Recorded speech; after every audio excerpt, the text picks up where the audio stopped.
بسم اللہ الرحمن الرحیم۔ میری دوستوں سے گزارش ہے کہ ویڈیو کو لائک کریں، شیئر کریں اور چینل کو سبسکرائب کر دیں، ساتھ میں بیل آئیکن کا بٹن بھی دبا دیں تاکہ نئے آنے والی ویڈیوز آپ تک پہنچتی رہیں۔ خالد کے قبول اسلام سے قبل بھی حضور صلی اللہ علیہ وسلم ان کو بہت پسند کرتے تھے۔ جب حضور صلی اللہ علیہ وسلم کے سامنے جناب خالد کی تعریف کی جاتی تھی تو حضور صلی اللہ علیہ وسلم فرمایا کرتے تھے کہ یہ خصوصیات جس شخص میں ہوں گی وہ ضرور اسلام قبول کرے گا۔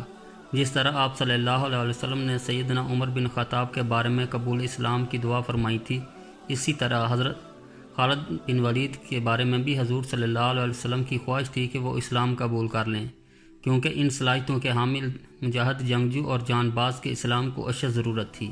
آخر یہی ہوا کہ 8 ہجری میں فتح مکہ سے پہلے حضرت خالد بن ولید، حضرت عمر بن خطاب بن عاص اور حضرت عثمان بن طلحہ حضور صلی اللہ علیہ وسلم کے پاس تشریف لائے اور اسلام قبول کر لیا۔ تب حضور صلی اللہ علیہ وسلم نے بہت خوشی کے ساتھ فرمایا، اے لوگو، مکہ نے اپنے جگر گوشے تمہارے دامن میں ڈال دیے ہیں۔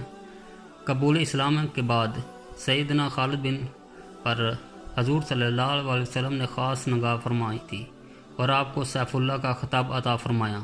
یہ صرف ایک خطاب ہی نہیں تھا بلکہ اس کے ساتھ دنیا و مافیہ کے تمام روحانی و باطنی قوتیں بھی اس سپہ سالار کو عطا کر دی گئی تھی۔ خالد بن ولید رضی اللہ تعالیٰ عنہ نے حضور صلی اللہ علیہ وسلم سے فرمایا کہ زمانۂ جہالیت میں مجھ سے جو غلطیاں اور کوتاہیاں ہوئی میں ان کی مغفرت طلب کرتا ہوں۔ رسول اللہ صلی اللہ علیہ وسلم نے ان کو بشارت دی کہ تمہارے پچھلے سارے گناہ معاف کر دیے گئے ہیں۔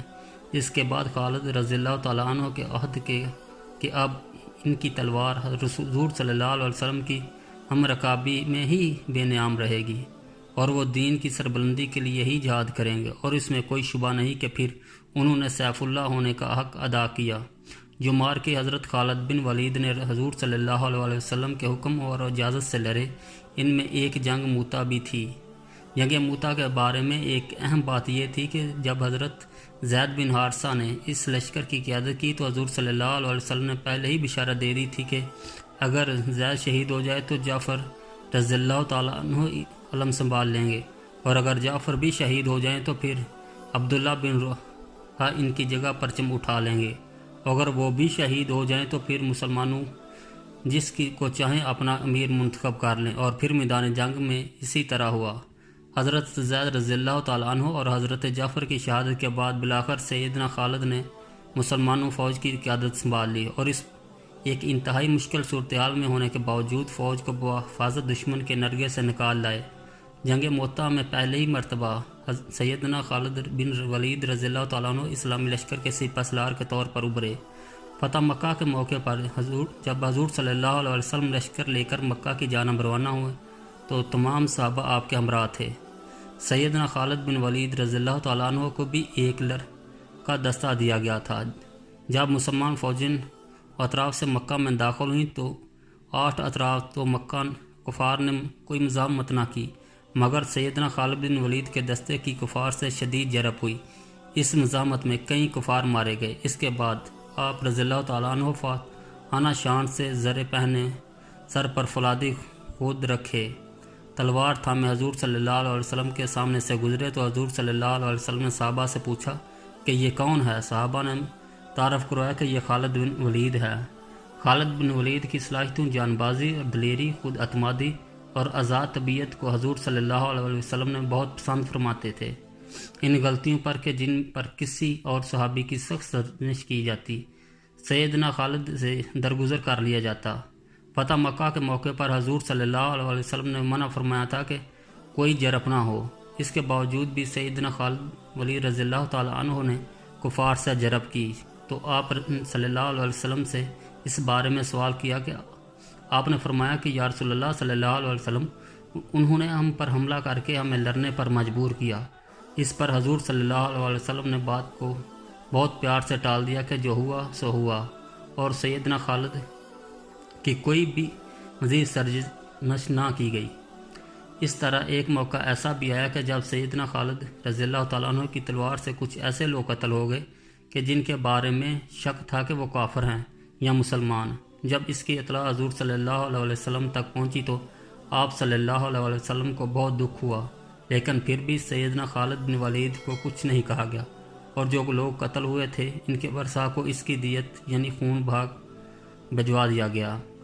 حضرت خالد بن ولید کے ساتھ معاملات کرتے وقت بہت احتیاط سے برتاؤ کرنا پڑتا تھا۔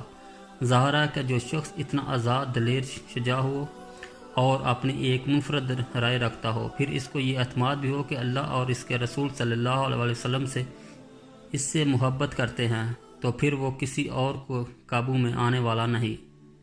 حضور صلی اللہ علیہ وسلم کے بعد سیدنا ابوبکر صدیق بھی ان سے بہت احتیاط سے برتاؤ کرتے تھے، اور اس دور میں بھی حضرت خالد بن ولید رضی اللہ تعالی عنہ اپنی جنگی کارروائیوں میں بہت حد تک خود مختار تھے۔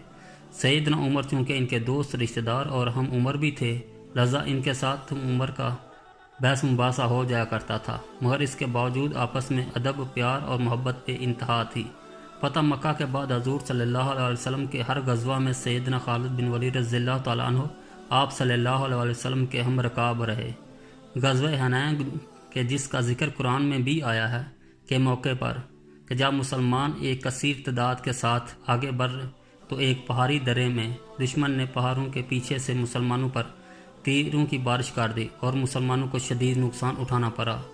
ایک موقع تو ایسا بھی آیا کہ حضور صلی اللہ علیہ وسلم چند صحابہ کے ساتھ بالکل تنہا رہ گئے تھے، تب آپ صلی اللہ علیہ وسلم نے مسلمانوں کو پکار کر اپنی طرف بلایا۔ اس کے بعد مسلمانوں نے اثر نو صف بندی کی اور دوبارہ دشمن پر شدید حملہ کیا، پھر اللہ تعالیٰ نے مسلمانوں کو فتح عطا فرمائی۔ اس جنگ میں بھی خالد بن ولید رضی اللہ تعالیٰ عنہ بے جگری سے لڑے اور شدید زخمی ہوئے۔ حضور صلی اللہ علیہ وسلم بہت عرصے تک آپ کی عیادت فرماتے رہے اور آپ کے لیے دعا فرمائی۔ اس کے بعد غزوہ تبوک کی مہم میں بھی سیدنا خالد نے شمولیت اختیار کی۔ اس غزوہ کا ذکر بھی قرآن پاک میں آیا ہے۔ تبوک کی مہم کے دوران ہی حضور صلی اللہ علیہ وسلم نے ایک چھوٹا سا دستہ تبوک سے دوست المجد شام کا ایک علاقہ کی طرف روانہ کیا۔ حضرت خالد بن ولید کو اس دستے کے ساتھ بھیجا گیا۔ اس ساری مہم کی قیادت سیدنا خالد رضی اللہ تعالیٰ عنہ کے پاس تھی۔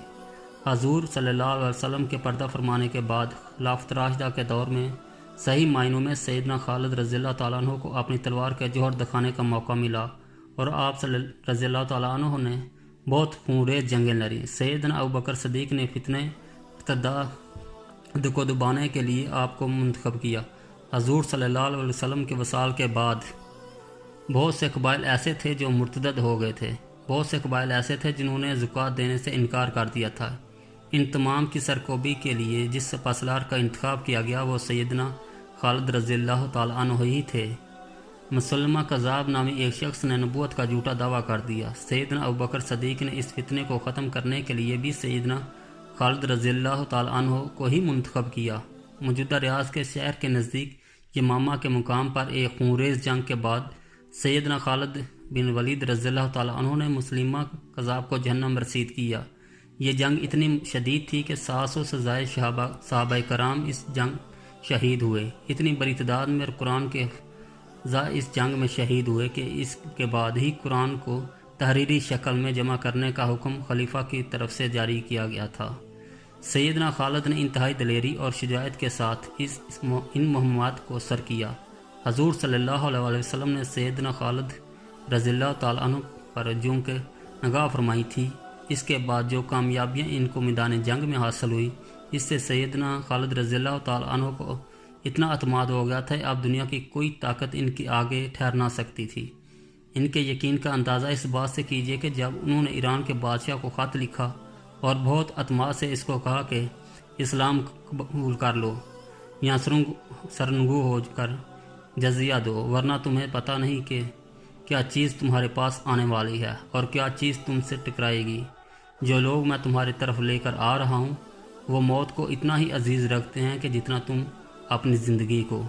اس طرح ایک بازنطینی سپہ سالار کی جس نے خود کو ایک بہت بڑے اور مضبوط قلعے میں بند کر لیا تھا کے نام خط میں آپ نے لکھا، اگر تم بادلوں میں بھی چھپ جاؤ تو اللہ ہمیں بادلوں میں پہنچا دے گا، تمہیں ہماری سطح پر لے آئے گا تاکہ ہم میدان جنگ میں تمہارے صف کر لیں۔ یہ تھا ایک غیر معمولی اعتماد۔ میدان جنگ میں سیدنا خالد بن ولید رضی اللہ تعالیٰ عنہ کو ان کے نعرے سے پہنچانا جاتا تھا۔ ان کا جنگی نعرہ یہ تھا: میں غیرت مند جنگجو ہوں، میں اللہ کی تلوار ہوں، میں خالد بن ولید ہوں۔ ان کا یہ اعتماد اور نام ہی دشمن پر دہشت طاری کر دیتا تھا۔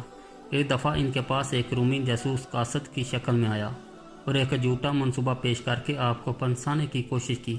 خالد بن ولید رضی اللہ تعالیٰ عنہ نے اس کی آنکھوں میں آنکھیں ڈال کر صرف اتنا پوچھا کہ کیا تم سچ کہہ رہے ہو؟ اس شخص کی روح ہی فنا ہو گئی۔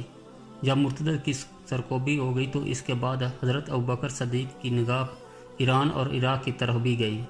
آپ نے اس مہم کے لیے سیدنا خالد بن ولید کو ہی منتخب کیا۔ مسلمانوں کو یہ بشارت حضور صلی اللہ علیہ وسلم کی طرف سے پہلے ہی مل چکی تھی کہ مسلمان ایرانی اور رومی سلطنتوں پر قبضہ کر لیں گے۔ آپ کو سراقہ والی حدیث یاد ہوگی کہ جب حضور صلی اللہ علیہ وسلم نے حضرت ابوبکر صدیق کے ہمراہ مکے سے ہجرت کر کے مدینے کی جانب روانہ ہوئے تو سراقہ نے گھوڑے پر ان کا تعاقب کیا تھا۔ اس وقت سراقہ کو حضور صلی اللہ علیہ وسلم نے بشارت دی تھی کہ ایک وقت آئے گا کہ کسریٰ کے